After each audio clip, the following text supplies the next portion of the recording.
Good morning बच्चों। आज मैं आपको सामाजिक विज्ञान में क्लास 9 में पाठ 4 भारत के राष्ट्रीय आंदोलन के विषय में समझाऊंगी। प्रस्तावना। भारत निवास के दौरान अंग्रेज भारत की राजनीतिक परिस्थिति से अवगत हुए थे। भारत क्या है, निवास के दौरान जब वहाँ रह रहे थे तभी वो अंग्रेज की राजनीतिक परिस्थिति से वो अवगत हो गए थे, यानी कि उनके षड्यंत्र के विषय में वो जानते थे। भारत की राजनीतिक खटपटों और आंतरिक कमजोरियों का लाभ उठाकर ब्रिटिश ईस्ट इंडिया कंपनी ने 100 साल तक अपना अधिकार जमाकर भारत पे वो रखे हुए थे। ब्रिटिश ईस्ट इंडिया कंपनी ने ईस्वी सन 1757 में बंगाल में पदार्पण करके ईस्वी सन 1857 के संग्राम तक 100 वर्ष के अपने शासनकाल के दौरान भारत पर अपना आधिपत्य जमा लिया था, यानी कि भारत पर उन्होंने 100 साल तक अपना अधिकार जमा कर रखा था। अंग्रेजों ने अपने आधिपत्य को बनाए रखने के लिए देश में धीरे धीरे मजबूत प्रशासकीय ढांचे का विकास किया। उन्होंने क्या काम किया, भारत में अपना आधिपत्य जमाए रखने के लिए धीरे धीरे जो मजबूत ढांचे यानी मजबूत राज्य है उनको अपने अंडर में करने की वो कोशिश करने लगे। अंग्रेजों द्वारा स्थापित प्रशासकीय ढांचे द्वारा देश में समान कानून, समान प्रशासनिक व्यवस्था और ब्रिटिश प्रणाली का अनुसार व्यवस्था तंत्र लागू किया गया। फिर भी भारत में रहने वाले अंग्रेजों ने इंग्लैंड के लिए अधिक लाभदायक कानून और प्रशासनिक व्यवस्था को लागू किया। फिर भी ब्रिटिश सरकार ने क्या काम किया, भारत में रहने वाले जो इंग्लैंड के अधिक लाभदायक कानून उनके लिए व्यवस्था का लागू किया ताकि वो अंग्रेजों के सपोर्ट में आ जाए। इससे क्या हुआ, इन सब का कारण क्या, अंग्रेजों ने भारत का भोग लेकर इंग्लैंड को समृद्ध बनाया। मतलब इससे क्या हुआ कि अंग्रेजों ने क्या काम किया, भारत का फायदा उठाकर इंग्लैंड को समृद्ध यानी कि एकदम मजबूत और अमीर बना दिया। इससे क्या, भारत का आर्थिक शोषण बिगड़ता ही गया। 1857 का संग्राम। भारत में 1857 का स्वातंत्र संग्राम के लिए राजनीतिक असंतोष, आर्थिक शोषण, सामाजिक और धार्मिक कारण यानी परिबल, सैनिक कारण तथा तात्कालिक कारण जिसमें एनफील्ड राइफल को सेना में दाखिल करने की नीति उत्तरदायी थी। संग्राम के प्रथम शहीद मंगल पांडे थे। इस संग्राम में नाना साहब, तात्या टोपे, राजकुंवर सिंह, रानी लक्ष्मीबाई, बहादुर शाह जफर आदि संग्राम में शामिल हुए थे। इस युद्ध में ये लोग शामिल हुए थे। लेकिन सबसे पहले शहीद कौन माना था, शहीद मंगल पांडे जी हुए थे।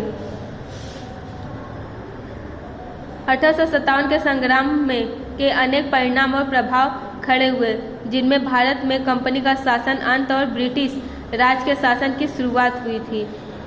रानी विक्टोरिया की घोषणा, प्रशासनिक व्यवस्था, सैनिक सामाजिक दायित्व, नीति में परिवर्तन आदि का समावेश कहा जा सकता है।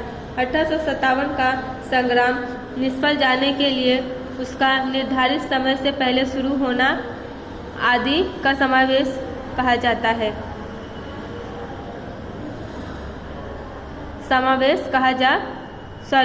1857 का जो संग्राम है वो निष्फल किस कारण किया गया हुआ, क्योंकि उसको वो तैयार नहीं था, उसको समय से पहले शुरुआत उसकी की गई थी, इसलिए वो निष्फल हो गया।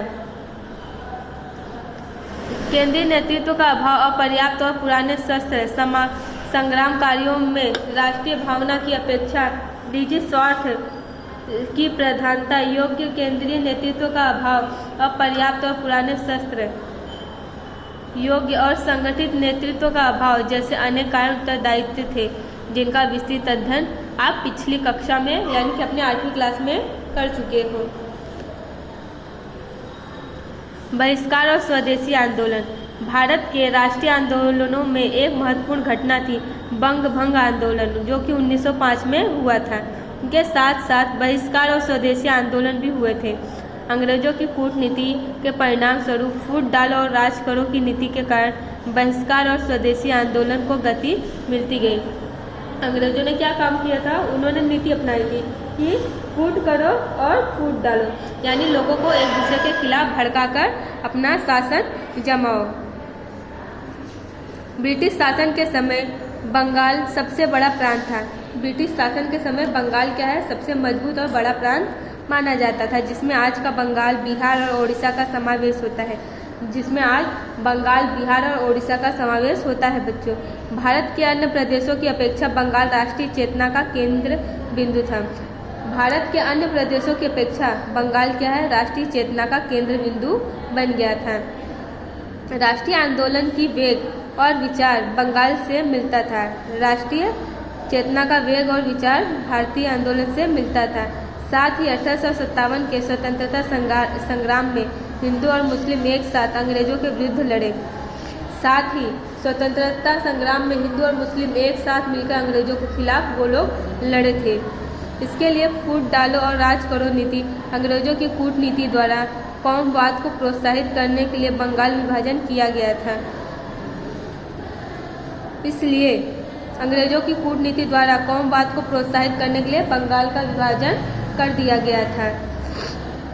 वाइस रॉय कर्जन 1899 से लेकर 1905 के द्वारा विशाल बंगाल प्रांत में प्रशासनिक कार्य क्षमता लाने के बहाने पूरे बंगाल और पश्चिम बंगाल ऐसे दो विभाग कर दिए गए।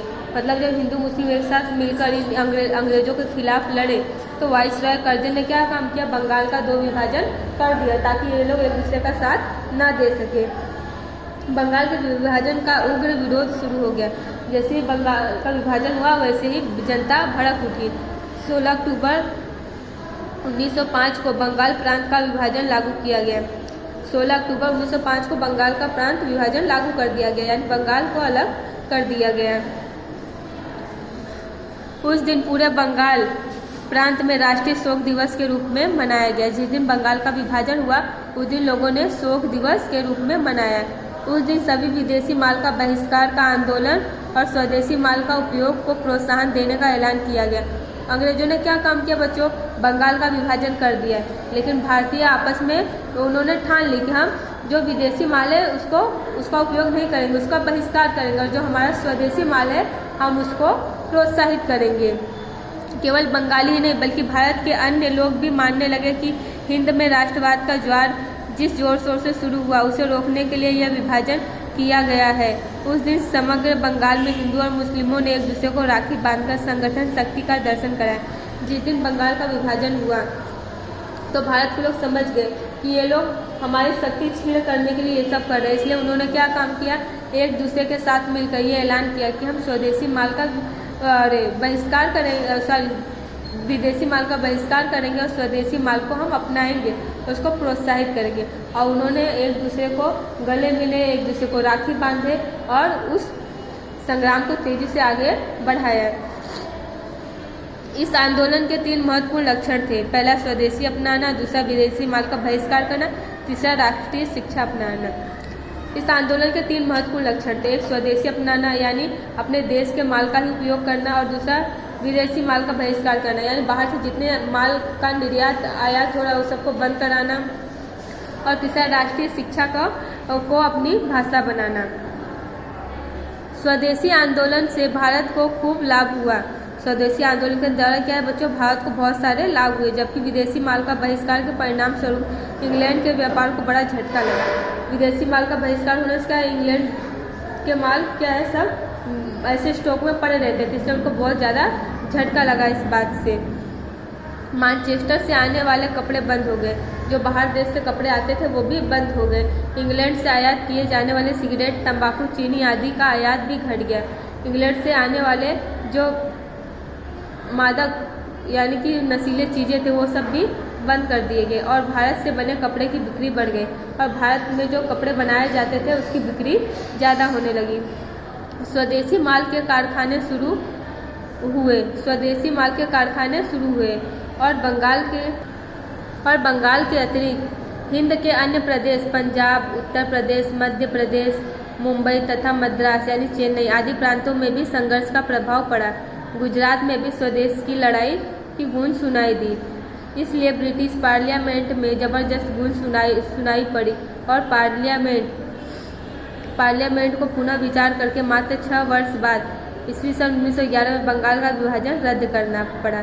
जब ये लोग देखे कि दिन ब दिन हमारा मतलब घाटा होते जा रहा, तो उन्होंने मजबूर होकर पार्लियामेंट ने बंगाल का विभाजन जो है 1911 में यानी 6 वर्ष के बाद 6 साल के बाद उन्होंने ये विभाजन रद्द कर दिया।